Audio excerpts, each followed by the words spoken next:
충격적인 소식입니다. 주한미군 준장 윌리엄 앤더슨이 미국 시민권을 포기하고 한국 귀화를 선언해 트럼프 국제협력팀이 발칵 뒤집혔습니다. 27년간 복무한 미군 고위 장성의 이례적 결정에 백악관은 특별조사단까지 파견했다는데요. 나는 미국보다 한국을 선택하겠다는 그의 발언은 CNN, BBC 등 전 세계 언론의 헤드라인을 장식하고 있습니다. 무엇이 그를 이렇게 변화시켰을까요? 미국을 떠나 한국을 선택한 미국 장군의 충격적 사연, 지금 공개합니다. 그 전에 잠깐 좋아요와 구독 설정하는 센스 꼭 부탁드릴게요. 저는 윌리엄 앤더슨 준장입니다. 친한 사람들은 저를 빌이라고 부르죠. 미 육군에서 27년을 복무하며 인생의 대부분을 바친 곳이니 이런 선택을 할 거라고는 저 자신도 상상하지 못했습니다. 그 모든 변화는 6개월 전 갑작스러운 인사 발령에서 시작됐어요. 워싱턴 펜타곤 사무실에서 평소처럼 업무를 보고 있던 날이었습니다. 창밖으로는 초여름의 뜨거운 햇살이 쏟아지고 있었고 에어컨 바람 아래서 중동 지역 군사 전략 보고서를 검토하고 있었죠. 문득 노크 소리가 들렸고 참모총장실에서 온 봉투 하나가 제 책상에 올려졌습니다. 열어보니 주한미군 사령부 부사령관 발령장이었어요. 순간 제 심장이 빠르게 뛰기 시작했습니다. 한국이라니요. 제가 왜 한국에 가야 하는지 이해가 되지 않았어요. 저는 중동과 유럽 전문가였고 아시아는 제 전문 분야가 아니었습니다. 즉시 참모총장실로 전화를 걸었지만 이미 최종 결정이라는 답변만 돌아왔죠. 장군님, 축하드립니다. 이번 발령은 상부에서 직접 결정한 사항입니다. 트럼프 대통령의 새로운 아시아 정책의 일환이라고 보시면 됩니다. 참모장교 마이클 중령이 말했지만 저는 기쁘지 않았습니다. 그날 저녁 제 가까운 동료들과 펜타곤 근처 아메리칸 히어로 바에 모였어요. 모두 저와 같은 보수적인 성향의 장교들이었죠. 버번 위스키 한 잔을 앞에 두고 한숨을 내쉬었습니다. 한국이라고? 빌, 넌 운이 없군. 거긴 아직도 우리가 지켜줘야 하는 나라 아닌가? 제임스 대령이 맥주잔을 기울이며 물었습니다. 저도 수긍했어요. 솔직히 말해서 난 한국이 어떤 나라인지도 잘 모르겠어. 여전히 6.25 전쟁의 상처를 안고 사는 개발도상국이라고 생각했지. 테이블 주위로 웃음이 터져 나왔습니다. 우리 모두는 미국이 세계 최고라는 믿음을 공유하고 있었으니까요. 한국인들은 아직도 김치만 먹고 살려나? 스티브 중령이 농담을 던졌고 다들 웃었죠. 이때 로버트 중령이 끼어들었습니다. 야, 그렇게 말하지 마. 한국이 지금 얼마나 발전했는지 아나? 내 아들이 그곳에서 1년간 영어 교사로 일했는데 믿기 힘든 이야기를 해줬어. 인터넷 속도부터가 미국의 몇 배라더군. 그의 말에 코웃음을 쳤죠. 어차피 다 과장된 이야기겠지. 내가 직접 가보면 알겠지. 아마 미국 군인들이 가장 잘 사는 곳일걸. 제가 한국에 대해 알고 있는 것은 6.25 전쟁과 북한과의 대치 상황, 그리고 가끔 뉴스에서 보는 삼성이나 현대 같은 회사 정도였어요. 사실 그곳이 어떤 나라인지 깊이 생각해 본 적도 없었습니다. 다음 날 아침, 백악관 국제협력팀과의 브리핑이 있었습니다. 트럼프 행정부의 핵심 인사들이 모인 정교한 회의실에서였죠. 모두가 진지한 표정으로 저를 주시했어요. 앤더슨 장군, 이번 발령은 단순한 인사이동이 아닙니다. 미국과 한국의 동맹관계 재정립이 필요한 시점이에요. 국가안보보좌관 로버트 오브라이언이 진지하게 말했습니다. 저는 눈썹을 치켜 세우며 의아한 표정을 지었어요. 재정립이라니요? 우리가 그들을 보호하고 그들은 우리의 지시를 따르는 관계 아닌가요? 70년 넘게 그래왔던 것처럼요. 방 안의 분위기가 차가워졌습니다. 모두가 잠시 침묵했죠. 장군님, 세계는 빠르게 변하고 있습니다. 한국은 더 이상 우리가 생각하는 그런 나라가 아니에요. 몇몇 산업 분야에서는 미국보다 앞서 있습니다. 가서 직접 확인해 보세요. 그리고 새로운 동맹 관계를 구축할 방법을 찾아주십시오. 국무부 아시아태평양 담당 차관보가 덧붙였습니다. 제 가슴에 의구심이 커졌습니다. 미국보다 앞서다니. 말도 안 되는 소리 싶었죠. 하지만 눈앞에 모인 이 정책 결정자들이 농담을 하는 것 같지는 않았어요. 알겠습니다.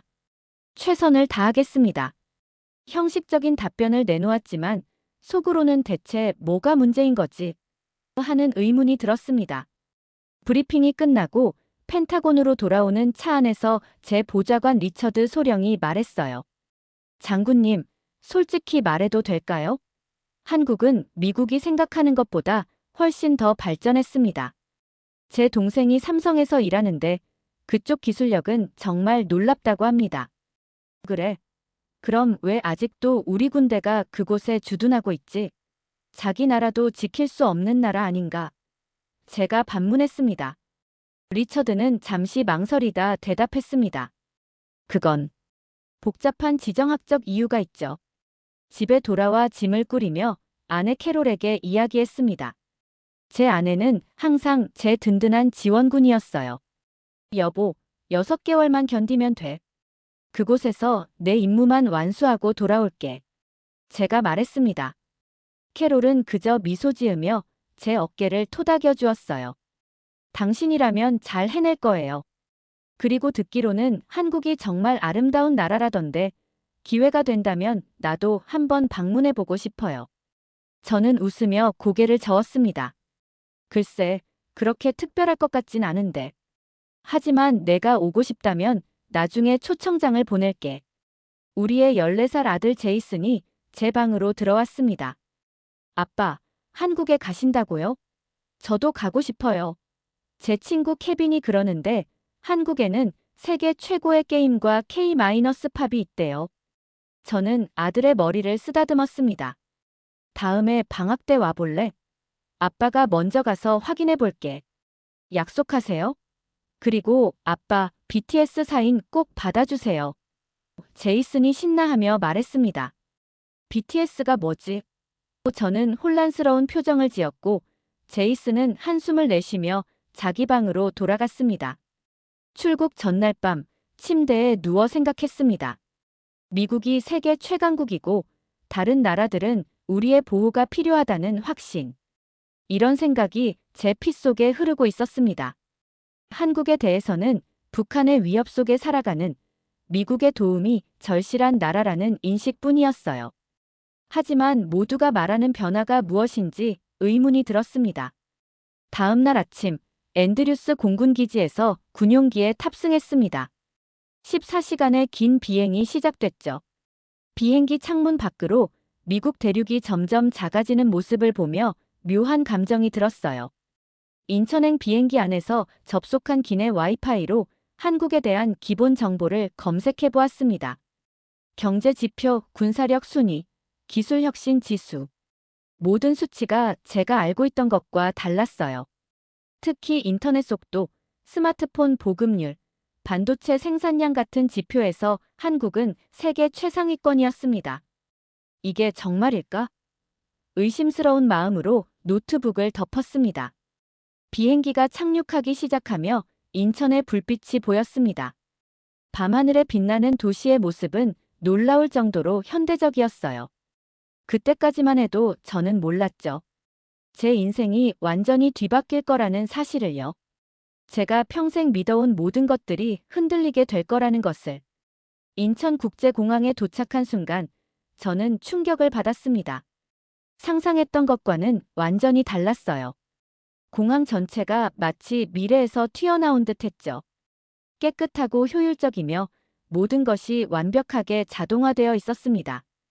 입국장을 빠져나오자 저를 맞이한 건 웃음 띤 얼굴의 로봇이었어요. 앤더슨 장군님, 안녕하세요. 저는 공항 안내 로봇 에어봇입니다. 짐은 제가 도와드릴게요. 순간 당황했습니다. 제 이름을 어떻게 알고 있지? 뒤에서 따라오던 한국 공항 관계자가 제 표정을 읽고 설명해 주었습니다. 장군님, 공항 전체에 AI 안면 인식 시스템이 갖춰져 있어 VIP 승객을 자동으로 인식합니다. 국가안보인사는 특별관리 대상이죠. 그렇군요. 제 목소리에는 의구심이 묻어 있었습니다. 미국 공항에서도 본 적 없는 기술이었죠. 지문이나 홍채 인식은 알았지만 이렇게 자연스럽게 얼굴을 인식하는 시스템이라니. 로봇이 제 트롤리를 밀며 앞장서 걸었습니다. 공항 천장에는 투명한 OLED 디스플레이가 설치되어 있었고 실시간으로 각종 정보가 흐르고 있었어요. 바닥은 반짝거릴 정도로 깨끗했고 어디서도 쓰레기 하나 찾아볼 수 없었습니다. 장군님, 환영합니다. 공항 VIP 출구에서 저를 맞이한 한국군 장교 이준호 중위가 공손하게 인사했습니다. 사령부로 모시겠습니다. 이중위는 젊지만 매우 프로페셔널해 보였습니다. 완벽한 영어로 대화를 이어갔고 제 질문에 명확하게 답변해 주었죠. 주차장으로 향하는 동안 이중위가 제게 스마트폰 같은 기기를 건넸습니다. 장군님을 위한 한국형 군사용 스마트 디바이스입니다. 최고 보안 등급으로 설정되어 있고 모든 한미연합작전 정보에 접근하실 수 있습니다. 기기를 받아든 순간 화면이 제 얼굴을 인식하고 바로 활성화되었습니다. 직관적인 인터페이스에 놀랐지만 표정을 감추려 노력했어요. 감사합니다만 제 미국 장비로도 충분합니다. 약간 냉정하게 대답했죠. 이중위는 미소만 지었습니다. 물론이죠. 하지만 한국 내에서는 이 기기가 더 효율적일 겁니다. 우리 시스템과 완벽하게 호환되거든요. 차에 오르자마자 이중위가 물었어요. 와이파이 연결해 드릴까요? 6G로 연결되어 있습니다. 6G라고요? 제 눈이 커졌습니다. 미국에서는 아직 5G 전국망도 완성 안 됐는데. 네, 한국은 작년부터 6G 상용화를 시작했습니다. 다운로드 속도가 5G의 50배 정도 되죠. 믿기지 않았습니다. 펜타곤에서도 6G는 아직 연구 단계라고 들었는데 이미 상용화되었다니. 그래도 저는 무덤덤한 척 고개만 끄덕였어요. 그렇군요. 흥미롭네요. 서울로 향하는 고속도로는 마치 방금 청소한 듯 깨끗했고 자율주행차들이 질서정연하게 달리고 있었습니다. 창밖으로 보이는 도시 풍경은 마치 공상과학 영화의 한 장면 같았죠.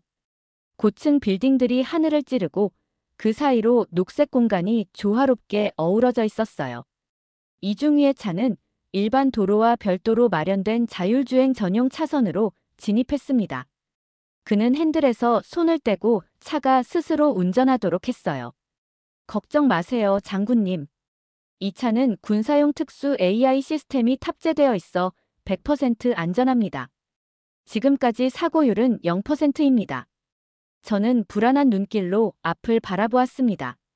자율주행 기술을 불신했던 저였지만 차가 완벽하게 도로를 주행하는 모습을 보니 점점 긴장이 풀렸어요. 저기 보이는 건물은 뭐죠? 호기심에 물었습니다. 유리와 금속으로 된 거대한 나선형 건물이 눈에 들어왔거든요. 롯데월드 타워입니다. 555m 높이로 한국에서 가장 높은 건물이에요. 세계에서는 5번째로 높죠. 뉴욕의 엠파이어 스테이트 빌딩보다 높네요. 저도 모르게 감탄사가 나왔습니다. 이중위가 빙그레 웃었습니다. 장군님, 저 건물 안에는 쇼핑몰, 호텔, 아쿠아리움, 영화관, 콘서트홀까지 모든 것이 있어요. 한번 가보시면 좋을 것 같습니다. 그 순간 제가 알고 있던 한국의 이미지가 머릿속에서 무너지기 시작했습니다. 6.25 전쟁의 폐허에서 이런 미래도시로 변모했다는 사실이 믿기지 않았어요. 서울 도심에 들어서자 더욱 놀라웠습니다. 거리는 깨끗했고 사람들은 세련된 옷차림으로 바삐 움직이고 있었어요. 어디서나 첨단 기술이 보였죠. 버스 정류장에 스마트 디스플레이, 도로 위에 태양광 패널, 거리 곳곳에 공공 와이파이 존. 이게 정말 한국인가? 저도 모르게 혼잣말이 나왔습니다. 이중위가 미소 지었어요. 많은 외국인들이 처음 오시면 그렇게 말씀하십니다. 특히 미국 분들이요. 무슨 의미죠? 제가 물었습니다. 미국에서는 아직도 한국을 개발도상국으로 생각하시는 분들이 많으니까요. 1988년 서울올림픽이나 2002년 월드컵 이후로 한국은 완전히 달라졌습니다. 이중희의 말이 맞았습니다. 제 머릿속 한국의 이미지는 여전히 80년대에 멈춰 있었어요. 차가 멈췄습니다. 밖을 내다보니 한강이 보였어요. 넓고 푸른 강물 위로 우아한 다리들이 놓여 있었고 강변을 따라 자전거 도로와 공원이 조성되어 있었죠. 잠시 쉬었다 가실래요, 장군님? 한강은 서울의 심장과 같은 곳입니다. 이중희가 제안했습니다. 좋아요. 저는 고개를 끄덕였습니다. 차에서 내려 강변 산책로를 걸었습니다. 사람들은 여유롭게 조깅을 하거나 자전거를 타고 있었어요. 강 위로는 유람선이 지나가고 한쪽에서는 젊은이들이 수상 스키를 즐기고 있었습니다. 오염 문제는 없나요? 저는 맑은 강물을 보며 물었습니다. 90년대에는 심각했지만 지금은 수질이 매우 좋아졌습니다. 마음껏 수영해도 될 정도예요. 강변에 위치한 카페에서 잠시 쉬기로 했습니다. 메뉴를 보니 모든 것이 QR코드로 되어 있었고 주문은 테이블에 설치된 태블릿으로 했어요. 아메리카노를 주문하자 5분도 안 돼서 로봇이 커피를 가져왔습니다. 이게 보통 카페인가요? 제가 놀라 물었습니다. 이중희가 웃었어요. 네, 요즘은 대부분의 체인점이 이런 시스템을 도입했습니다. 인건비가 비싸거든요. 커피를 마시며 한강을 바라보는데 갑자기 하늘에서 무언가가 내려왔습니다. 작은 드론이었어요. 드론은 인근 테이블에 도시락 같은 것을 배달하고는 다시 하늘로 날아갔습니다. 저건 또 뭐죠? 드론 배달 서비스입니다. 한강공원에서는 앱으로 주문하면 15분 이내에 음식이 배달돼요. 말도 안 된다고 생각했지만 눈앞에서 벌어지는 광경은 분명 현실이었습니다. 다시 차에 올라 용산의 주한미군 사령부로 향했습니다. 제 눈에 미국 국기가 보이자 갑자기 안도감이 들었어요. 적어도 이곳은 익숙한 영토니까요. 사령부에 도착하자 한국군 수뇌부가 이미 회의실에서 저를 기다리고 있었습니다. 그 중에서도 박정우 대장의 모습이 가장 인상적이었어요. 당당한 체격과 날카로운 눈빛, 그리고 의외로 유창한 영어 실력은 제 선입견을 깨기 충분했습니다. 앤더슨 장군님, 한국에 오신 것을 환영합니다. 박정우 대장이 악수를 청했어요. 앞으로 우리가 많이 협력하게 될 것 같네요. 네, 함께 일하게 되어 기쁩니다. 형식적인 인사를 건넸지만 솔직히 말해 저는 여전히 미군이 주도권을 가져야 한다고 생각했습니다. 아무리 발전했다고 해도 결국 한국은 미국의 보호 아래 있는 나라라고 여겼으니까요. 브리핑룸에서 한미연합작전에 대한 첫 회의가 시작됐습니다. 모든 장교들이 착석하자 제가 먼저 입을 열었죠. 우선 미군의 작전 방침에 대해 설명드리겠습니다. 한국군은 이를 따라주시면 됩니다. 박정우 대장이 부드럽게 미소 지으며 말했습니다. 장군님, 실례지만 저희는 지난 5년간 새로운 연합작전 체계를 개발해왔습니다. 미군과 한국군이 대등한 파트너로서 작전을 수행하는 방식이죠. 화면을 봐주시겠습니까? 그의 말에 잠시 당황했지만 별 수 없이 고개를 끄덕였습니다. 회의실 벽면 전체가 하나의 거대한 디스플레이로 변했습니다. 3D 홀로그램으로 구현된 한반도 지형 위에 군사작전 시뮬레이션이 펼쳐졌어요. 제가 본 것 중 가장 정교한 시뮬레이션이었습니다. 이건 말을 잇지 못했습니다. 자체 개발한 퀀텀 기반 군사 시뮬레이션 시스템입니다. 실시간으로 모든 변수를 고려해 최적의 작전을 도출합니다. 박정우 대장이 자부심을 감추지 않고 설명했어요. 저는 눈을 크게 뜨고 화면을 바라봤습니다. 펜타곤에서도 아직 이 정도 수준의 시스템은 보지 못했거든요. 제 심장이 빠르게 뛰기 시작했습니다. 지금까지 제가 알고 있던 세계가 완전히 뒤집어진 기분이었죠. 매우 인상적이네요. 겨우 이 말을 내뱉을 수 있었습니다. 그날 밤 사령부 내 제게 배정된 숙소에 들어와 침대에 누웠습니다. 천장을 바라보며 오늘 하루 본 것들을 정리했어요. 인천공항의 로봇, 육지 네트워크, 자율주행 차량, 드론 배달, 그리고 한국군의 최첨단 군사 시스템. 제 휴대폰으로 아내에게 전화를 걸었습니다. 여보, 도착했어요? 캐롤의 목소리가 들렸습니다. 응, 그런데 내가 지금 뭐라고 설명해야 할지 모르겠어. 잠시 말을 고르다가 계속했습니다. 여기는 내가 상상했던 것과 완전히 달라. 마치 미래에 온 것 같아. 정말? 그럼 내가 방문해도 될까요? 캐롤이 웃으며 물었습니다. 그래, 꼭 와봐야 할 것 같아. 내가 보면 깜짝 놀랄 거야. 전화를 끊고 창밖을 바라보았습니다. 서울의 불빛이 밤하늘을 수놓고 있었어요. 제 머릿속에는 이런 생각이 맴돌았습니다. 내가 지금까지 얼마나 무지했던 거지. 이 나라는 우리의 보호가 필요한 게 아니라 오히려 우리가 배워야 할 나라인가. 그날 밤 제 머릿속에는 수많은 질문이 떠올랐습니다. 하지만 이것은 시작에 불과했죠. 진짜 충격은 앞으로 더 크게 다가올 것이었으니까요. 한국에 도착한 지 3일째 되던 날, 첫 공식 한미연합훈련이 예정되어 있었습니다. 아침 일찍 기상해 창문을 열자 맑은 하늘이 펼쳐져 있었죠. 오늘은 제가 미군 지휘관으로서 한국군과 어떻게 협력할지 보여줄 첫 기회였습니다. 제 마음속에는 여전히 미군이 주도해야 한다는 생각이 강했어요. 출발 준비됐습니까, 장군님? 제 보좌관으로 배정된 마이클 소령이 문을 두드렸습니다. 그래, 들어와.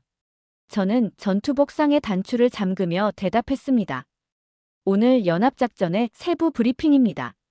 박정우 대장이 보내왔습니다. 마이클이 태블릿을 건네며 말했어요. 화면을 보니 놀랍게도 작전 계획이 이미 세부적으로 작성되어 있었습니다. 제가 의견을 낼 틈도 없이 한국군이 모든 것을 준비해둔 거죠. 이건 제가 펜타곤에서 경험한 작전 방식과는 완전히 달랐어요. 뭐지? 우리 의견은 반영 안 된 건가? 제가 찡그리며 물었습니다. 마이클은 조심스럽게 대답했어요. 이미 지난주에 양측 참모들이 논의한 내용입니다. 장군님 오시기 전에요. 제가 미군 측 대표로 참석했고 이 계획에 동의했습니다. 내가 오기 전에 제 목소리에 짜증이 묻어났습니다. 앞으로는 모든 작전 계획은 내가 최종 승인하기 전에는 확정하지 마. 마이클은 고개를 끄덕였지만 그의 표정에서 뭔가 불편한 기색이 느껴졌어요. 훈련장으로 향하는 헬리콥터 안에서 저는 작전 계획을 자세히 살펴봤습니다. 평택 외곽의 미군 기지와 포천의 한국군 훈련장을 연결하는 복합 작전이었어요. 가상의 적군 침투 상황에서 양국군이 어떻게 협력하는지 테스트하는 훈련이었죠. 이 계획대로라면 한국군 특전사가 최전방에 배치되는데 그건 우리 레인저 부대의 역할 아닌가? 제가 마이클에게 물었습니다. 사실 한국 특전사의 최근 작전 능력이 매우 인상적입니다. 저희도 배울 점이 많아요. 그의 말에 제 눈썹이 올라갔습니다. 미군 장교가 다른 나라 군대를 그렇게 높이 평가하는 건 처음 들었거든요. 헬리콥터가 포천 훈련장에 착륙했습니다. 창밖으로 보니 이미 수백 명의 한국군과 미군이 작전 준비를 하고 있었어요. 그 중에서도 눈에 띄는 건 특별한 외골격 장비를 착용한 한국 특전사 대원들이었습니다. 저건 뭐지? 제가 가리키며 물었어요. 한국군의 워리어 플랫폼입니다. 군인의 신체 능력을 3배 이상 강화해주는 외골격 시스템이죠. 삼성과 현대가 공동 개발했다고 들었습니다. 헬기에서 내리자 박정우 대장이 저를 맞이했습니다. 그의 얼굴에는 자신감이 넘쳤어요. 앤더슨 장군, 오늘 훈련의 목적은 단순합니다. 가상의 적군이 DMZ를 침투했을 때 한미 양국군이 어떻게 신속하게 대응하는지 테스트하는 거죠. 좋습니다. 그런데 제 생각에는 미군 레인저들이 선봉에 서는 게 좋을 것 같은데요. 제가 제안했습니다. 박정우 대장은 미소를 지었어요. 물론 가능합니다. 하지만 먼저 우리 특전사의 능력을 한번 지켜봐 주시면 어떨까요? 그 후에 결정해도 늦지 않습니다. 마지못해 동의했지만 속으로는 어차피 미군의 능력을 따라올 수 없을 텐데 라고 생각했죠. 훈련이 시작되었습니다. 가상의 적군 역할을 하는 부대가 DMZ. 인근 산악지대로 침투했다는 신호와 함께 한국 특전사 부대가 움직이기 시작했어요. 그들의 움직임은 믿을 수 없을 정도로 빨랐습니다. 외골격 장비를 착용한 대원들은 마치 영화 속 슈퍼히어로처럼 가파른 언덕을 단숨에 뛰어올랐어요. 무전기 없이도 서로 완벽하게 의사소통하는 듯했고 팀워크는 마치 하나의 유기체처럼 조화로웠습니다. 저들은 어떻게 통신하는 겁니까? 제가 옆에 있던 한국군 장교에게 물었습니다. 신경 인터페이스 헬멧입니다. 생각만으로 통신이 가능하죠. 말하지 않아도 대원들끼리 정보를 공유할 수 있습니다. 제 입이 벌어졌습니다. 그건 아직 미군에서도 실험 단계에 있는 기술이었어요. 더 놀라운 건 그들의 작전 수행 방식이었습니다.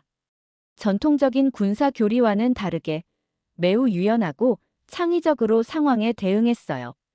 가상 적군이 예상치 못한 방향으로 움직여도 한국 특전사는 즉시 대형을 바꾸며 대응했습니다. 불과 7분 만에 적군을 완전히 제압한 것을 보고 저는 할 말을 잃었습니다. 미군 표준 작전에서는 최소 15분이 걸리는 임무였거든요. 어떻게 생각하십니까, 장군님? 박정우 대장이 승리의 미소를 지으며 물었습니다. 인상적이네요. 제가 인정할 수밖에 없었습니다. 하지만 실전은 다릅니다. 이런 훈련과는 달리요. 그럼 다음 시나리오는 더 실전에 가깝게 해볼까요?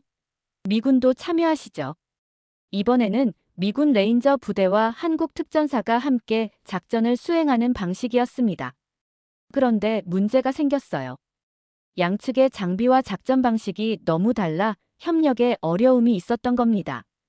앤더슨 장군, 문제가 있습니다. 미군 레인저 중대장이 무전으로 보고했습니다. 한국군의 움직임이 너무 빨라 우리가 따라가지 못합니다. 그리고 그들의 통신 시스템과 우리 것이 호환되지 않아요. 저는 입술을 깨물었습니다. 미군이 뒤처진다니 이건 상상도 못한 상황이었죠. 잠시 작전을 중단하겠습니다. 제가 지시했습니다. 박정우 대장과 긴급 회의를 가졌습니다. 제 자존심은 상처받았지만 현실을 인정할 수밖에 없었어요. 우리 시스템을 한국군에 맞추는 게 좋겠습니다. 제가 마침내 말했습니다. 당신들의 장비와 전술이 우리보다 앞서 있는 것 같군요. 박정우 대장은 의외로 겸손하게 대답했습니다. 아닙니다. 우리는 그저 한반도의 지형과 상황에 특화된 장비를 개발했을 뿐입니다. 서로가 가진 강점을 결합하면 더 좋은 결과를 얻을 수 있을 겁니다. 훈련을 재개하기 전 한국군 기술팀이 미군 장비를 한국군 시스템과 호환되도록 신속하게 수정했습니다. 불과 30분 만에 완료된 작업이었어요. 놀라웠습니다. 이렇게 빨리 가능한가요? 제가 의아해하며 물었습니다. 저희는 항상 현장에서 즉시 문제를 해결할 수 있도록 준비되어 있습니다. 기술팀장이 대답했어요. 유연성과 신속한 대응이 현대전의 핵심이니까요. 훈련이 재개되었고 이번에는 양국 군대가 놀라운 시너지를 발휘했습니다. 미군의 정밀 화력과 한국군의 기동성이 결합되자 가상 적군은 단 5분 만에 완전히 제압되었어요. 이게 가능한가? 제가 중얼거렸습니다. 펜타곤에서는 상상도 못할 결과였습니다. 점심 식사 시간, 야전 식당에서 박정우 대장과 마주 앉았습니다. 그는 제 표정을 살피더니 미소 지었어요. 놀라셨죠? 그가 물었습니다. 인정합니다. 제가 솔직하게 대답했어요. 한국군의 능력을 과소평가했던 것 같습니다. 많은 사람들이 그렇게 생각합니다. 특히 미국에서요. 박 대장이 말했습니다. 하지만 우리는 지난 20년간 엄청난 투자를 했어요. 세계 최고의 기술력을 군사 분야에 적용했죠. 왜 그렇게 개발에 열심인가요? 미국이 한국을 보호해주는데 제가 솔직한 궁금증을 표현했습니다. 박 대장은 잠시 생각하더니 진지한 표정으로 말했어요. 앤더슨 장군, 역사를 보면 결국 자국 방어는 스스로 해야 한다는 교훈을 얻게 됩니다. 미국은 위대한 동맹국이지만 우리는 자체 방어 능력을 갖추는 것이 중요하다고 생각했죠. 그의 말이 제 마음 깊이 와닿았습니다. 자기 나라는 스스로 지켜야 한다. 미국인으로서 저도 공감할 수 있는 가치였으니까요. 오후 훈련에서는 더 복잡한 시나리오가 제시되었습니다. 이번에는 사이버 공격과 실제 침투가 동시에 일어나는 상황이었어요. 한국군은 드론 부대를 동원했습니다. 수백 대의 소형 드론이 하늘을 뒤덮었고 마치 살아있는 생물처럼 유기적으로 움직이며 정보를 수집했어요. 동시에 한국군 사이버전 부대는 가상 적군의 통신망을 단 몇 분 만에 무력화시켰습니다. 이건 AI 스웜 드론 시스템입니다. 한국군 작전 장교가 설명했어요. 개별 드론은 단순하지만 집단 지능을 활용해 복잡한 임무를 수행할 수 있죠. 미군은 강력한 화력과 전통적인 전술로 대응했지만 한국군의 첨단 기술 앞에서는 다소 구식으로 느껴졌습니다. 제 마음속에서 미군이 최고라는 신념이 더 깊이 흔들렸어요. 훈련이 끝난 후 양국 지휘관들이 모여 평가 회의를 가졌습니다. 저는 처음으로 겸손한 자세로 한국 장교들의 의견을 경청했습니다. 앤더슨 장군, 미군의 전술 교리는 여전히 훌륭합니다. 다만 현대 기술과 결합하면 더 효과적일 것 같네요. 한국군 중령이 제안했습니다. 동의합니다. 우리도 배울 점이 많네요. 제가 순수하게 인정했어요. 회의가 끝나고 헬리콥터로 돌아가는 길, 창밖으로 한강과 서울의 스카이라인이 보였습니다. 문득 제 보좌관 마이클이 물었어요. 장군님, 오늘 훈련에 대해 어떻게 생각하십니까? 저는 잠시 생각에 잠겼다가 대답했습니다. 마이클, 내가 지금까지 믿어온 것들에 대해 다시 생각해봐야 할 것 같아. 어떤 점에서요? 우리가 항상 세계 최고의 군대라고 생각했지. 하지만 오늘 본 것들은 정말 놀라웠어. 한국은 더 이상 우리의 보호가 필요한 나라가 아니야. 오히려 우리가 배워야 할 점이 많은 파트너지. 마이클은 미소 지었습니다. 저도 처음 왔을 때 같은 생각을 했습니다. 제가 이곳에 온 지 6개월이 되었는데 매일 새로운 것을 배우고 있어요. 헬리콥터가 용산 기지에 착륙했고 저는 곧바로 제 숙소로 향했습니다. 책상에 앉아 오늘 있었던 일을 일지에 기록했어요. 오늘 나는 충격적인 사실을 깨달았다. 미군이 항상 최고라는 나의 신념이 잘못되었을 수 있다는 것을. 한국군은 첨단 기술과 혁신적인 전술로 우리를 앞서고 있다. 이건 단순한 장비의 차이가 아니라 사고방식의 차이다. 그들은 미래를 준비하고 있지만 우리는 과거의 영광에 안주하고 있었던 건 아닐까? 저녁에 아내와 화상 통화를 했습니다. 캐롤의 얼굴이 화면에 나타났어요. 빌, 어떻게 지내요? 얼굴이 조금 달라 보이네요. 그녀가 물었습니다. 응, 많은 생각을 하고 있어. 캐롤, 당신이 꼭 와서 봐야 할 것 같아. 이곳은 내가 생각했던 것과 완전히 달라. 무슨 일이 있었어요? 그녀의 목소리에 걱정이 묻어났습니다. 나쁜 일은 아니야. 그저 내 생각이 틀렸을 수도 있다는 걸 깨달았을 뿐이야. 여기 너무 놀라운 것들이 많아. 당신과 제이슨이 와서 직접 보면 좋겠어. 통화를 마치고 창밖을 바라보았습니다. 서울의 야경이 펼쳐져 있었고 어딘가에서 드론들이 LED 조명으로 하늘의 아름다운 패턴을 그리고 있었어요. 마치 미래에서 온 불꽃놀이 같았습니다. 이제 막 첫 발을 디뎠을 뿐인데 벌써 내 세계관이 흔들리고 있어. 제 마음속으로 생각했습니다. 앞으로 더 많은 충격이 기다리고 있겠지? 과연 내가 어디까지 변할 수 있을까? 그때까지만 해도 저는 몰랐습니다. 이것이 단지 시작에 불과하다는 것을요. 가족이 한국을 방문한 지 3주가 지났습니다. 처음 계획은 2주 방문이었지만 캐롤과 제이슨이 너무 좋아해서 체류 기간을 연장했어요.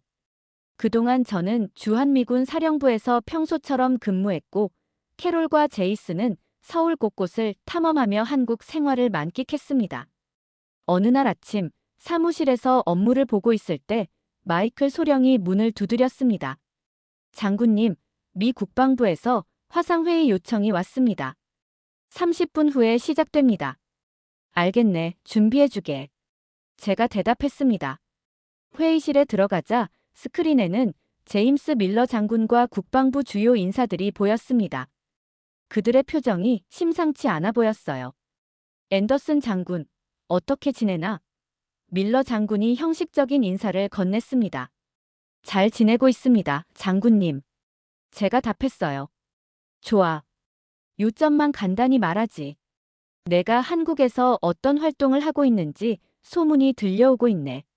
제 심장이 빠르게 뛰기 시작했습니다. 어떤 소문입니까? 한국을 지나치게 높이 평가하고 미군의 역할을 축소하려는 움직임을 보인다는 소문이야. 게다가 가족까지 데려왔다고. 이건 단순한 부임이 아니라 정착 계획처럼 보이는군. 순간 말문이 막혔습니다. 이런 감시를 받고 있었다니 생각지도 못했거든요. 저는 단지 한미 관계를 재정립하라는 지시에 따라 행동하고 있을 뿐입니다. 그리고 가족은 단순히 방문한 것입니다. 제가 최대한 침착하게 대답했어요. 들어봐, 빌. 우리는 오랜 동료 아닌가. 밀러 장군의 목소리가 부드러워졌습니다.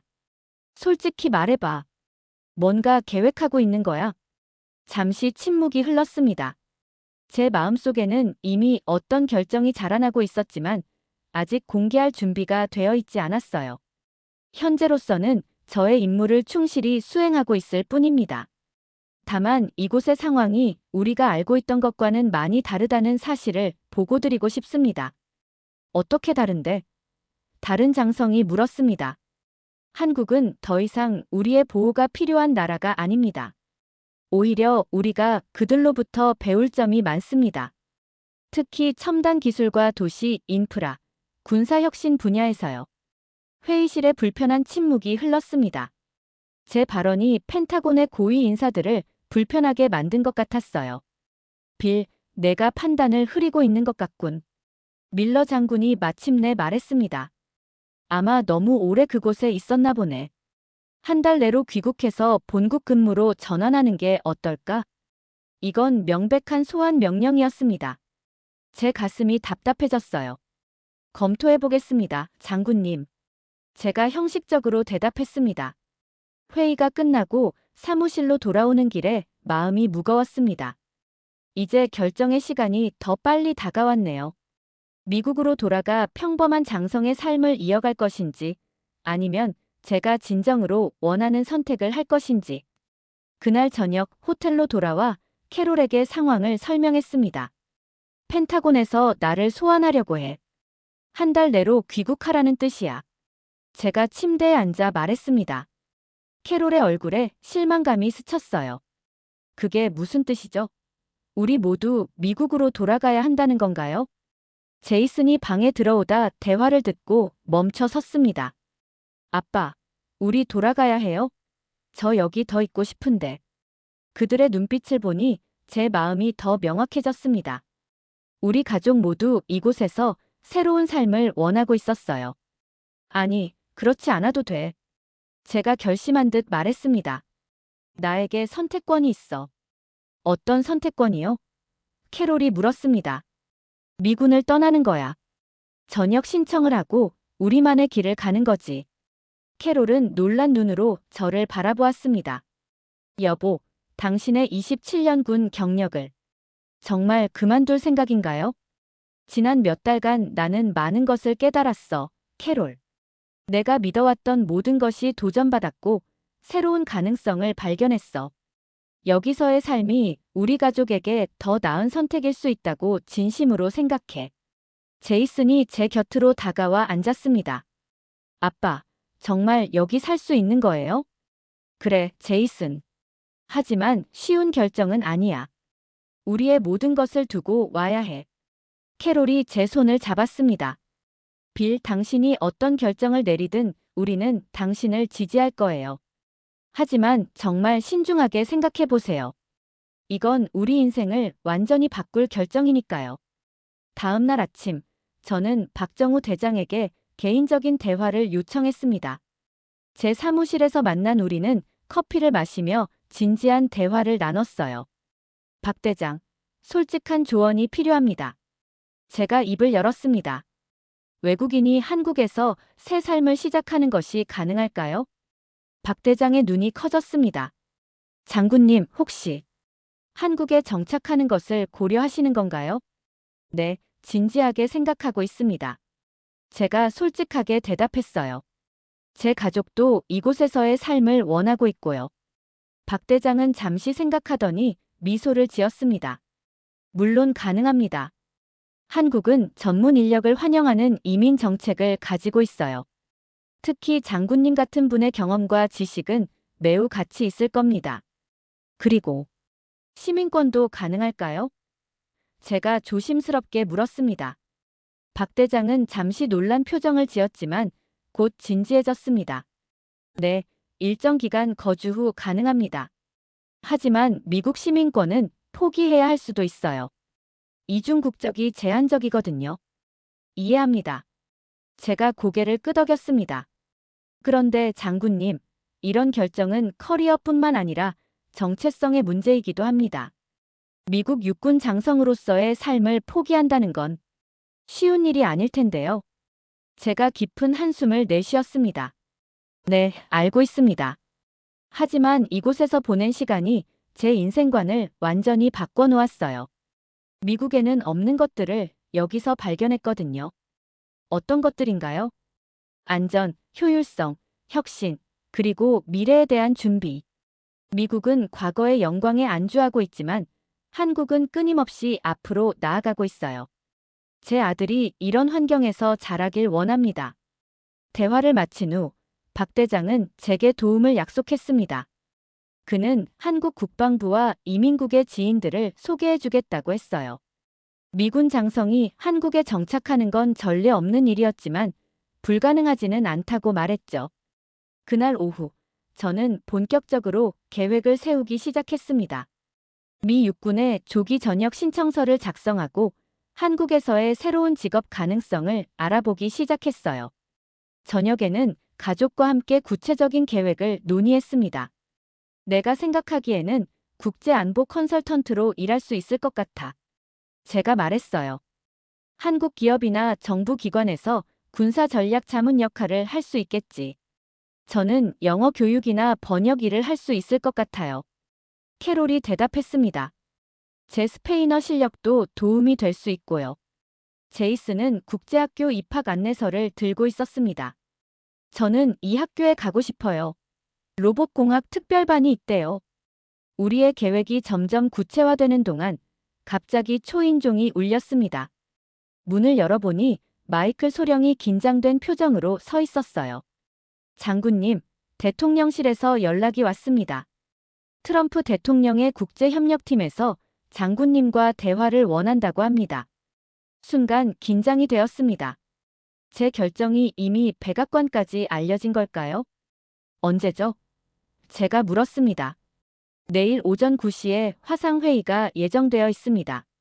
마이클이 떠난 후 캐롤이 걱정스러운 표정으로 물었습니다. 어떻게 된 거죠? 모르겠어.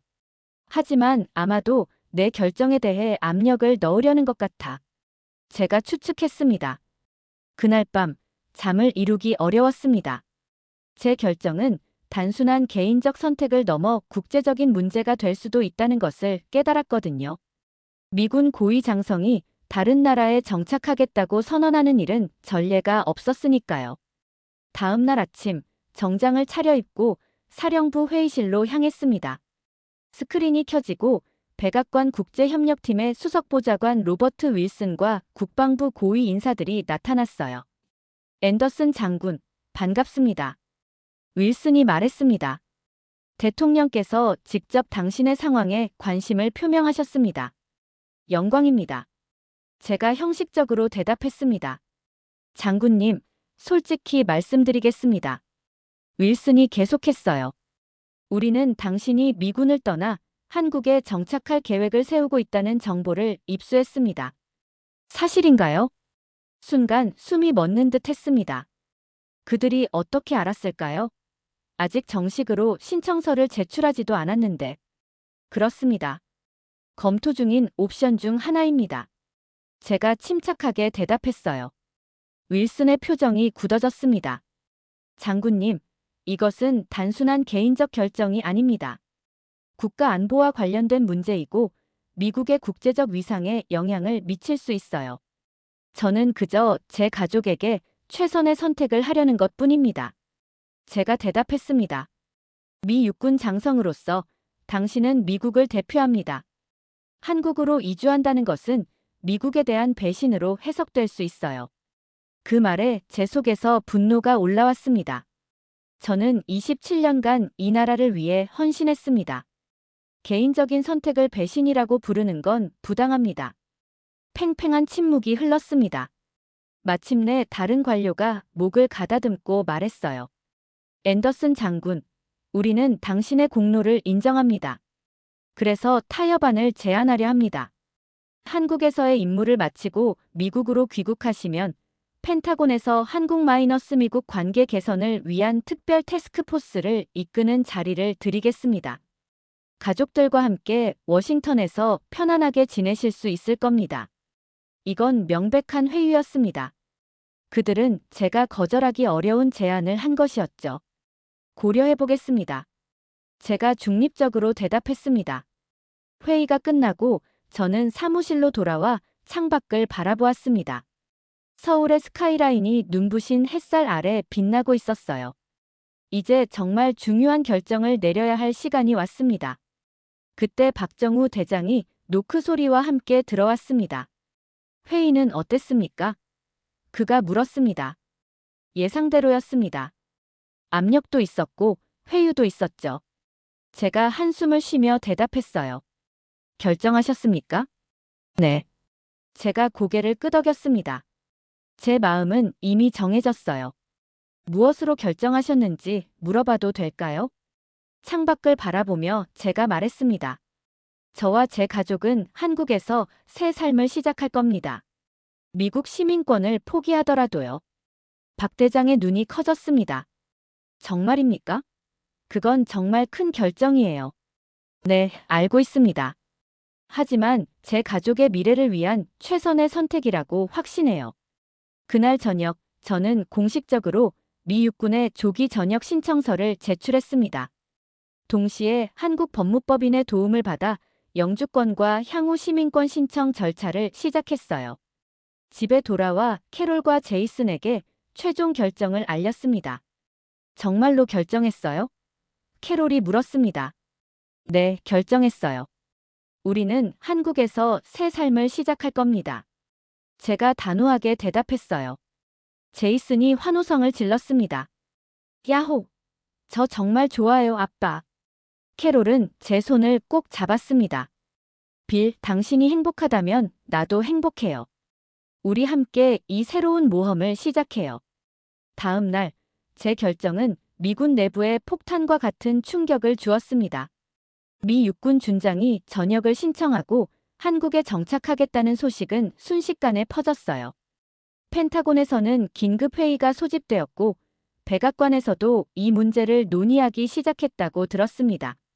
그러나 이미 제 마음은 확고했습니다.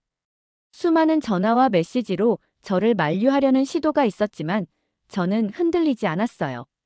일주일 후 트럼프 대통령의 측근이 직접 한국을 방문해 저와 만남을 가졌습니다. 서울의 한 고급 레스토랑에서였죠. 앤더슨 장군, 이 결정이 얼마나 파격적인지 아십니까?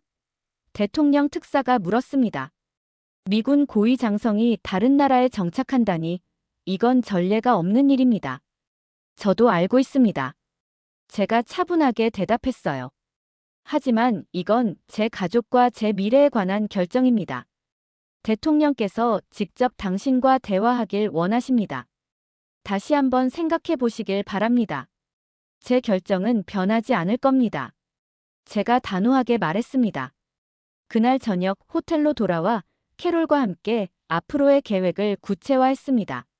서울 근교의 판교에 있는 아파트를 둘러보기로 했고, 제이슨의 국제학교 입학 서류도 준비했어요. 모든 것이 현실이 되어가고 있었습니다. 여보, 정말 새로운 인생이 시작되는 것 같아요. 캐롤이 말했습니다. 그래, 모든 게 달라질 거야.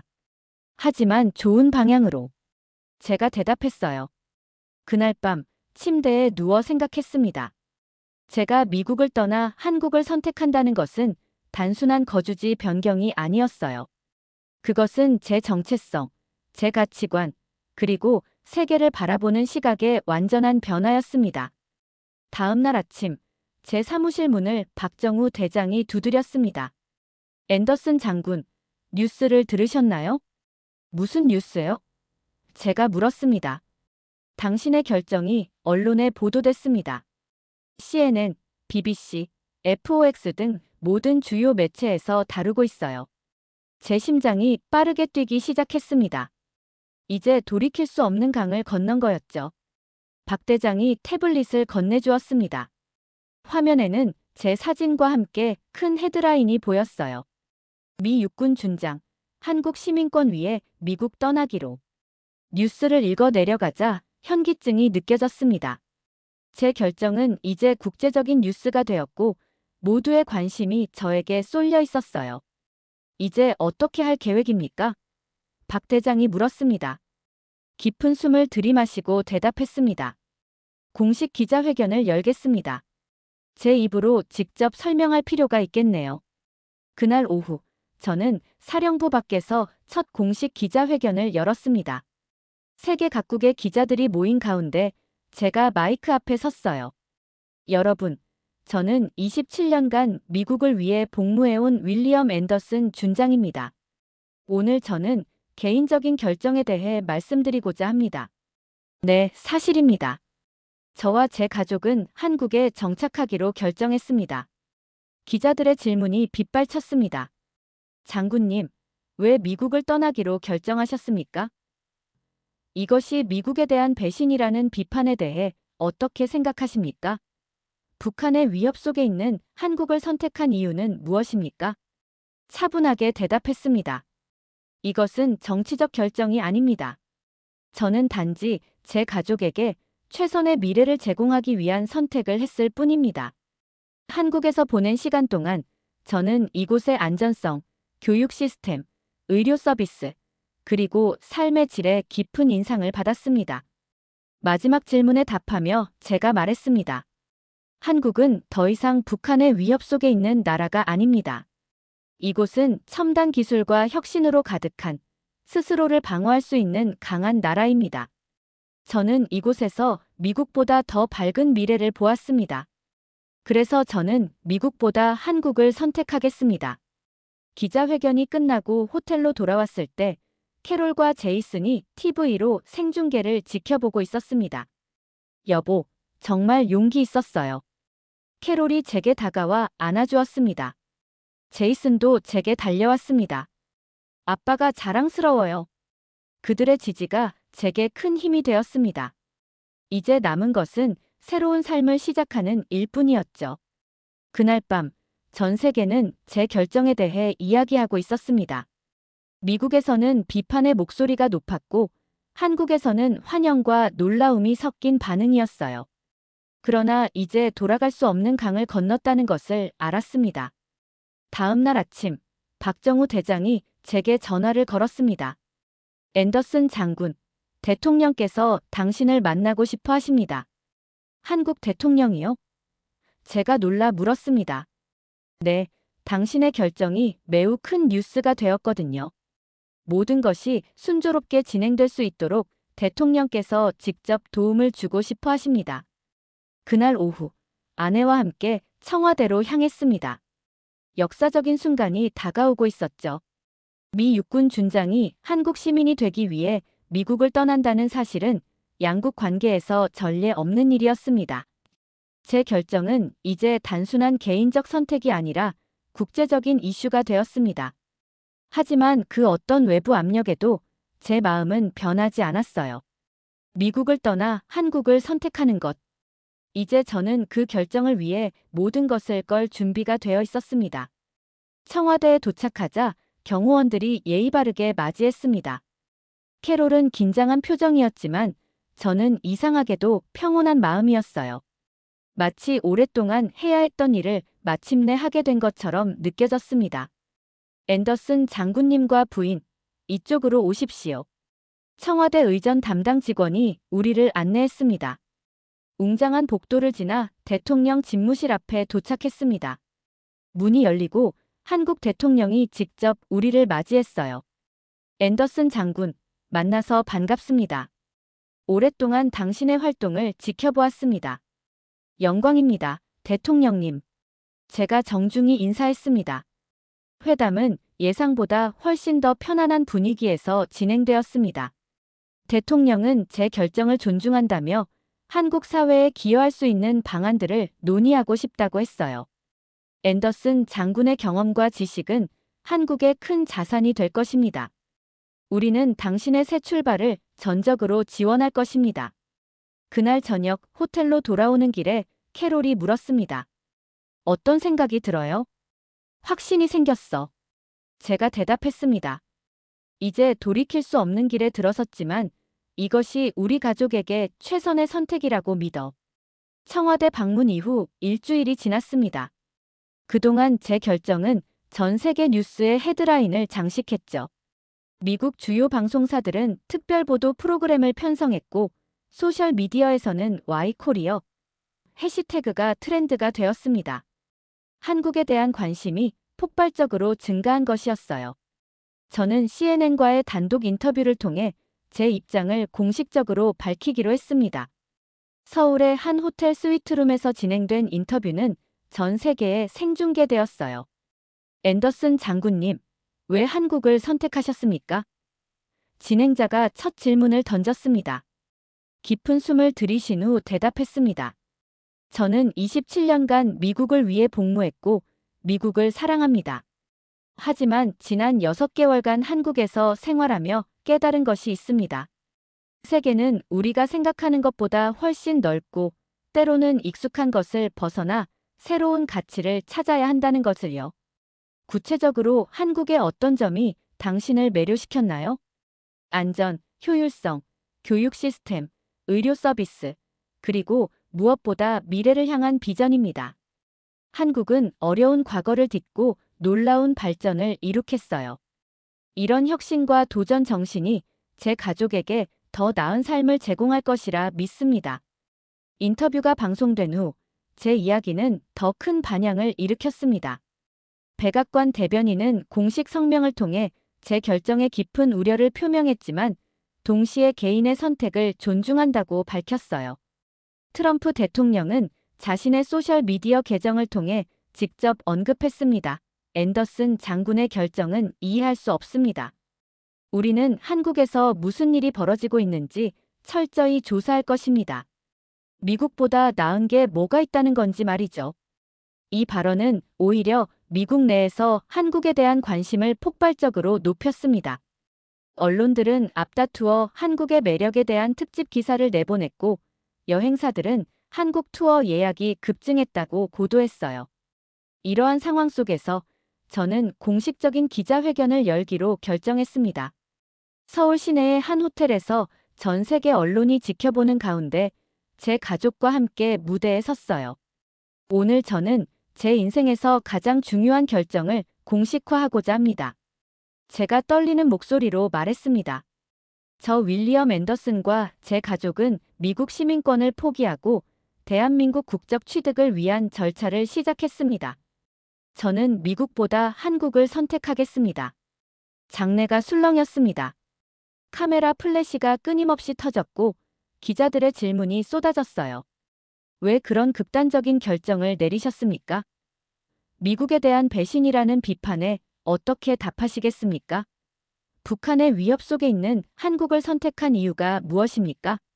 차분하게 대답했습니다. 이것은 정치적 결정이 아닙니다.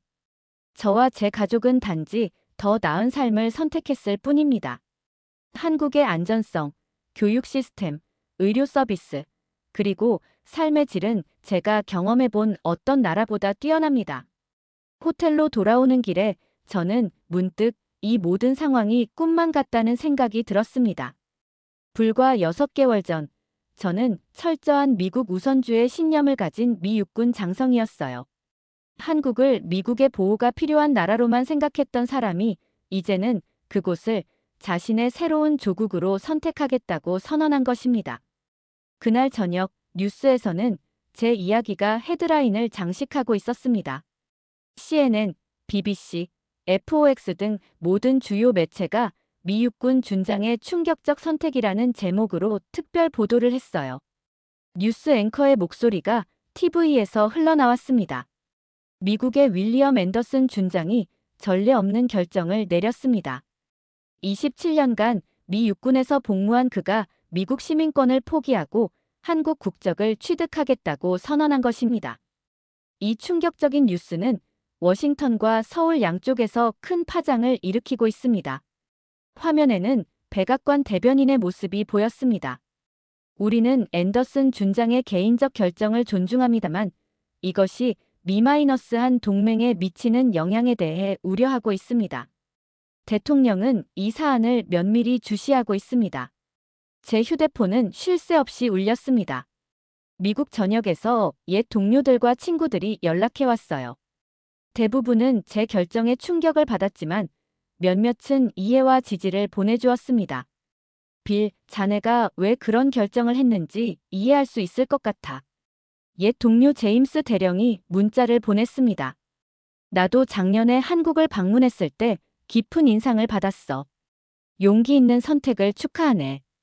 캐롤이 제 손을 꼭 잡았습니다. 괜찮아요? 응, 괜찮아. 제가 미소 지었습니다. 이제 돌이킬 수 없는 길을 걷고 있지만 우리 가족을 위한 최선의 결정이라고 믿어.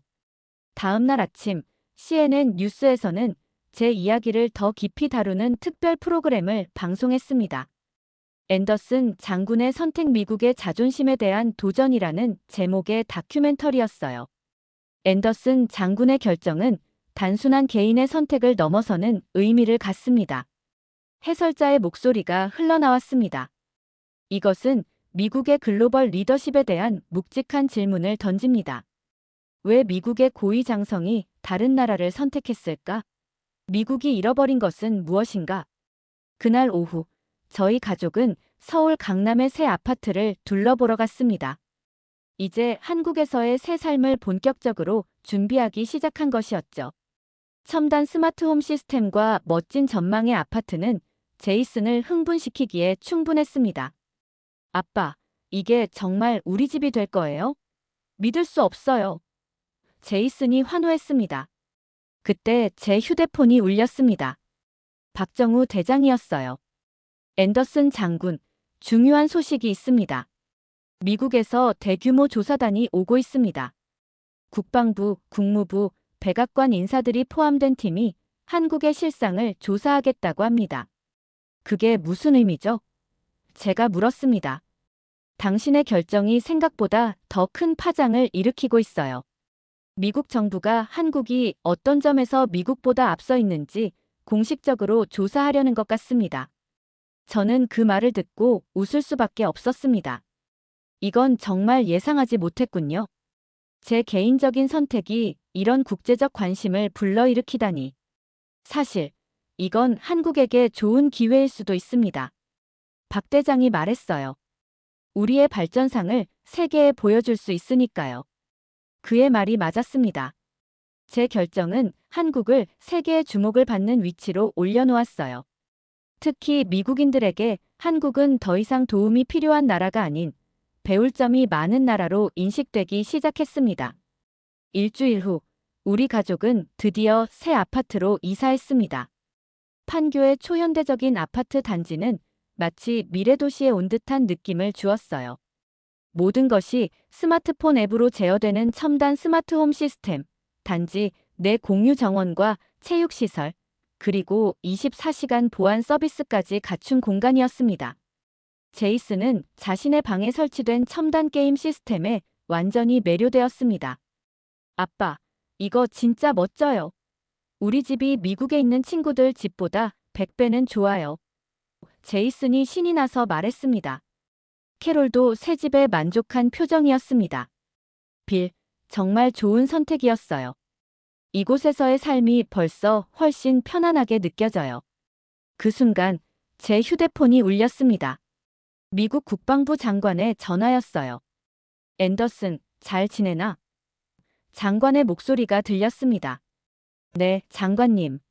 가족과 함께 새 집에 이사했습니다. 제가 대답했어요. 들어봐. 솔직히 워싱턴은 지금 발칵 뒤집혔네. 대통령은 매우 불. 전화를 끊고 생각에 잠겼습니다. 제 개인적인 결정이 이제 양국 관계에 영향을 미치는 중요한 사안이 되었다는 사실이 놀라웠어요. 일주일 후 미국 대표단이 서울에 도착했습니다. 국방부 차관, 백악관 국가안보보좌관, 그리고 여러 고위 관료들로 구성된 대규모 팀이었어요. 그들은 한국의 군사시설, 첨단 기술기업, 교육기관, 의료 시스템 등을 두루 살펴보았습니다. 저는 그들의 조사 과정에 적극 협력했습니다. 제가 한국을 선택한 이유를 솔직하게 설명했고, 그들도 점차 한국의 발전상에 감탄하기 시작했어요. 말도 안 돼. 이 드론 기술은 우리보다 최소 5년은 앞서 있어. 국방부 차관이 한국 방위산업체를 방문한 후 말했습니다. 이런 수준의 도시 인프라는 미국에서 본 적이 없네. 다른 관료도 서울의 스마트시티 시스템을 경험한 후 인정했어요. 특히 그들은 한국의 교육 시스템과 의료 서비스에 깊은 인상을 받았습니다. 미국보다 훨씬 저렴한 비용으로 더 효율적인 서비스를 제공한다는 사실이 충격적이었던 거죠. 조사가 끝나갈 무렵 대표단 수석이었던 백악관 국가안보보좌관이 저에게 말했습니다. 앤더슨 장군, 솔직히 말하겠습니다. 처음에 우리는 당신이 어떤 압력이나 회유에 의해 이런 결정을 내렸다고 생각했습니다. 하지만 직접 확인한 결과 당신의 선택이 합리적이었다는 것을 인정할 수밖에 없군요. 한국은 정말 놀라운 나라입니다. 그의 말에 미소를 지었습니다. 감사합니다. 저 역시 처음에는 한국에 대한 편견이 있었어요. 하지만 직접 경험하면서 깨달았죠. 이곳이 얼마나 발전했는지, 그리고 우리 가족에게 얼마나 좋은 환경인지를. 대표단의 보고서는 워싱턴에 큰 충격을 주었습니다. 미국 정부는 한국과의 협력 방식을 제고하기 시작했고, 많은 분야에서 한국의 시스템을 벤치마킹하려는 움직임이 시작되었어요. 미국 언론들도 한국에 대한 새로운 시각의 보도를 시작했습니다. 우리가 몰랐던 한국의 힘, 미국이 한국에게 배워야 할 것들, 왜 앤더슨 장군은 한국을 선택했나 등의 특집 기사가 연이어 나왔어요. 물론 보수 진영에서는 제 결정을 여전히 비판했습니다. 앤더슨의 배신, 국가 안보를 위협하는 결정 같은 비난도 있었죠. 하지만 점차 많은 미국인들이 한국에 관심을 갖기 시작했고, 심지어 한국 방문과 이민을 고려하는 사람들도 늘어났습니다. 한 달 후, 저는 한국 국방부 고문으로 공식 임명되었습니다. 제 경험과 지식을 한국 군사 전략 발전에 기여하는 역할이었어요. 캐롤은 서울국제학교에서 영어 교사로 일하기 시작했고, 제이슨은 새 학교에 완벽하게 적응하고 있었습니다. 그리고 마침내 저희 가족의 한국 영주권이 승인되었습니다. 이제 공식적으로 한국에서의 새 삶이 시작된 것이었죠. 승인 소식을 들은 날 저녁, 저희 가족은 한강변 레스토랑에서 특별한 저녁 식사를 했습니다. 서울의 야경이 아름답게 펼쳐진 창가 자리였어요. 여보, 우리가 정말 해냈네요. 캐롤이 와인잔을 들며 말했습니다. 네, 드디어 새 삶이 시작됐어요. 제가 대답했습니다. 아빠, 저 내일 로봇공학 대회에 나갈 거예요. 한국 친구들이 많이 도와줬어요. 제이슨이 자랑스럽게 말했죠. 그 순간 제 마음은 평화로움으로 가득 찼습니다. 비록 미국을 떠나 많은 것을 뒤로했지만 우리 가족은 여기서 더 나은 삶을 찾았습니다. 더 안전하고 더 편리하고 더 발전된 사회에서 새로운 꿈을 꾸게 된 것이죠. 식사를 마친 후 우리는 한강변을 산책했습니다. 밤하늘에는 드론쇼가 펼쳐지고 있었고 시민들은 평화롭게 강변을 거닐고 있었어요. 여보, 후회하지 않아요? 캐롤이 문득 물었습니다. 전혀 없어요. 제가 확신에 찬 목소리로 대답했습니다. 이것이 우리 가족에게 최선의 선택이었다고 확신해요. 그날 밤 집으로 돌아와 베란다에 서서 서울의 야경을 바라보았습니다. 맞은편 TV에서는 CNN 인터뷰가 방영되고 있었어요. 앤더슨 장군의 결정 이후 미국과 한국의 관계는 어떻게 변화했을까요? 앵커가 물었습니다. 화면 속 전문가가 대답했습니다. 이 사건은 한국의 국제적 위상을 완전히 바꿔놓았습니다. 더 이상 미국의 보호를 받는 나라가 아니라 미국과 대등한 파트너로 인식되기 시작했어요. 심지어 일부 분야에서는 미국보다 앞선 나라로 평가받고 있습니다. 미소를 지으며 TV를 껐습니다. 6개월 전 미국 우선주의 신념을 가진 군인으로서 한국에 왔던 제가 이제는 한국의 위상을 높이는 데 기여하게 되다니 인생은 정말 예측할 수 없는 것 같았습니다. 몇 주 후 주한미군 사령부에서 공식 환송식이 열렸습니다. 제가 미 육군을 떠나 한국 사회의 일원이 되는 것을 축하하는 자리였어요.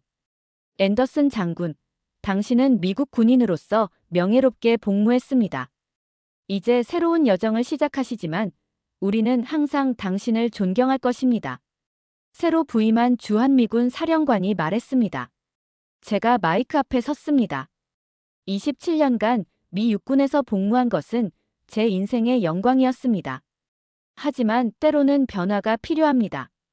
저는 한국에서 새로운 미래를 발견했고 이 나라와 국민들을 진심으로 사랑하게 되었습니다. 이제 저는 한국인으로서 이 사회에 기여하고 싶습니다. 환송식이 끝나고 박정우 대장이 저에게 다가왔습니다. 그의 눈에는 진심 어린 감사의 마음이 담겨 있었어요. 앤더슨 장군. 아니, 이제는 앤더슨 씨라고 불러야 할까요? 그가 웃으며 말했습니다. 그냥 빌이라고 불러주세요, 정우. 제가 친근하게 대답했어요. 빌, 당신은 미국과 한국 사이에 새로운 다리를 놓았습니다. 이건 단순한 개인의 선택을 넘어선 역사적인 사건이 되었어요. 과찬이십니다. 저는 그저 제 가족을 위한 결정을 했을 뿐입니다. 아닙니다. 당신의 선택은 한국의 위상을 세계적으로 높였어요. 미국 고위 장성이 한국을 선택했다는 사실은 우리나라가 얼마나 발전했는지를 보여주는 명백한 증거가 되었습니다. 그의 말이 맞았습니다. 제 개인적인 결정은 생각보다 훨씬 더 큰 의미를 갖게 되었어요. 한국은 이제 세계 무대에서 더 강한 목소리를 내기 시작했고 많은 나라들이 한국의 발전 모델에 주목하게 되었습니다. 1년 후 우리 가족은 완전히 한국 생활에 적응했습니다. 제이슨은 한국어를 거의 완벽하게 구사하게 되었고 캐롤도 한국 문화에 깊이 빠져들었어요. 저는 국방부 고문으로서의 역할을 충실히 수행하며 한국의 안보 전략 발전에 기여하고 있었습니다. 그리고 마침내 우리 가족의 한국 국적 취득이 승인되었습니다. 공식적으로 대한민국 국민이 된 것이었죠. 국적 취득식 날 많은 언론이 모인 가운데 저는 감격스러운 마음으로 선서를 했습니다. 저 윌리엄 앤더슨은 대한민국의 국민으로서 헌법과 법률을 준수하고 국가의 안전과 자유를 수호하며 국민의 행복과 번영을 위해 최선을 다할 것을 엄숙히 선서합니다. 그날 저녁 집으로 돌아온 우리 가족은 작은 파티를 열었습니다. 한국 친구들과 동료들이 모여 우리의 새로운 시작을 축하해 주었어요. 파티가 무르익을 때쯤 박정우 대장이 건배를 제안했습니다. 빌의 선택은 단순한 개인의 결정이 아니었습니다. 그것은 세계가 한국을 새롭게 보게 된 역사적인 순간이었죠. 그의 용기 있는 결정에 감사하며 앤더슨 가족의 행복한 한국 생활을 위해 건배합니다. 모두가 잔을 들어 축하했습니다. 그 순간 저는 제 마음속에 깊은 평화와 만족감을 느꼈어요. 비록 미국을 떠나 새로운 나라를 선택했지만 그것은 제 인생에서 가장 옳은 결정이었습니다. 저는 창밖으로 보이는 서울의 밤하늘을 바라보았습니다. 반짝이는 도시의 불빛들이 마치 저희 가족의 밝은 미래를 약속하는 것처럼 느껴졌어요. 미국에서의 삶은 이제 과거가 되었습니다. 그러나 그 과거는 후회가 아닌 감사함으로 기억될 것입니다. 그리고 저는 이제 자랑스러운 한국인으로서 새로운 조국과 함께 더 나은 미래를 향해 걸어갈 것입니다. 우리 가족의 이야기는 단순한 이주나 정착이 아니었습니다. 그것은 편견과 고정관념을 뛰어넘어 더 나은 삶을 찾아가는 여정이었어요. 그리고 이 여정을 통해 저는 중요한 교훈을 얻었습니다. 진정한 애국심은 맹목적인 충성이 아니라 더 나은 가치를 인정하고 받아들일 수 있는 용기에 있다는 것을요. 그리고 때로는 익숙한 것을 떠나 새로운 길을 선택하는 것이 가장 큰 성장을 가져다 준다는 사실을요. 한국은 이제 저희 가족에게 단순한 거주지가 아닙니다. 이곳은 우리의 꿈과 희망이 자라나는 진정한 고향이 되었습니다. 그리고 저는 이 아름다운 나라의 국민이 된 것을 매일 감사하게 생각합니다. 서울의 밤하늘 아래 저는 마음속으로 다짐했습니다. 한국을 선택한 첫 번째 미국 장성으로서 두 나라 사이의 가교 역할을 충실히 하겠다고. 그리고 제 경험을 통해 더 많은 사람들이 편견 없이 세계를 바라볼 수 있기를 희망한다고. 그것이 제가 한국에 줄 수 있는 가장 큰 선물이자 미국에게 남길 수 있는 가장 중요한 메시지일 것입니다. 여보, 뭐 생각해요? 캐롤이 제 옆에 와서 물었습니다. 제가 미소를 지으며 대답했습니다. 우리가 얼마나 행운아인지 생각하고 있었어요. 새로운 시작을 할 수 있는 기회, 그리고 이렇게 아름다운 나라를 우리의 고향으로 삼을 수 있다는 것. 캐롤이 제 손을 꼭 잡았습니다. 저도 같은 생각이에요. 한국에서의 우리 삶은 방금 시작됐을 뿐이죠. 그렇습니다. 우리의 여정은 이제 막 시작되었습니다. 그리고 이 여정은 앞으로 더 많은 기쁨과 발견으로 가득 찰 것입니다. 한국이라는 놀라운 나라에서 저희 가족은 진정한 행복을 찾았습니다.